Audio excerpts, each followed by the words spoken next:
আপনি কি জানেন কোন বিশ্বকাপে কোনো বাছাই পর্ব হয়নি?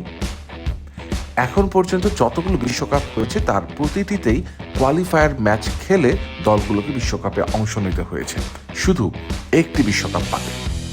আর সেটি হলো 1930 সালের উরুগুয়ে ওয়ার্ল্ড কাপ, ফুটবল ইতিহাসে প্রথম বিশ্বকাপ।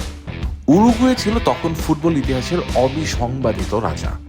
1924 এবং 1928 সালে অলিম্পিকে উরুগুয়ে ব্যাক টু ব্যাক সোনা জিতেছিল, আর সে কারণেই উরুগুয়ের জার্সিতে 4টি স্টার থাকে, যার 2টি স্টার এই 24 এবং 28 সালের অলিম্পিকের গোল্ড।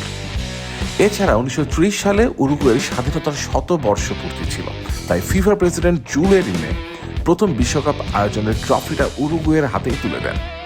কোনো বাছাই পর্ব না থাকায় ফিফার তৎকালীন 41টি সদস্য দেশের সবকটিকেই সরাসরি খেলার আমন্ত্রণ জানানো হয়েছিল, কিন্তু মাত্র 13টি দেশ এতে অংশ নেয়। ইউরোপের বড় বড় পরাশক্তি যেমন ইংল্যান্ড, ইতালি, স্পেন, জার্মানি এই টুর্নামেন্ট বয়কট করে। কেন জানেন? কারণ 1929 সালের বৈশ্বিক অর্থনৈতিক মন্দা। তাছাড়া ইউরোপ থেকে সাগরের ওপারে উরুগুয়ে যেতে তখন সময় লাগতো প্রায় 2 সপ্তাহ। এত লম্বা সময় নিজেদের সেরা খেলোয়াড়দের ক্লাবের বাইরে রাখতে রাজি ছিল না ইউরোপের ধনী দেশগুলো। শেষ পর্যন্ত ইউরোপ থেকে মাত্র 4টি দেশ রাজি হয়: ফ্রান্স, বেলজিয়াম, রোমানিয়া আর ইউগোস্লাভিয়া। তারা উরুগুয়েতে এসেছিল কিভাবে জানেন?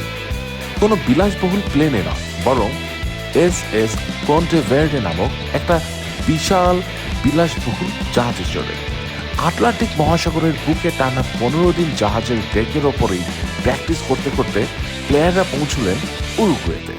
এমনকি ফিফা প্রেসিডেন্ট জুলে রিমে স্বয়ং আসল বিশ্বকাপ ট্রফিটি নিজের সুটকেসে ভরে এই একই জাহাজে উরুগুয়ে নিয়ে এসেছিলেন।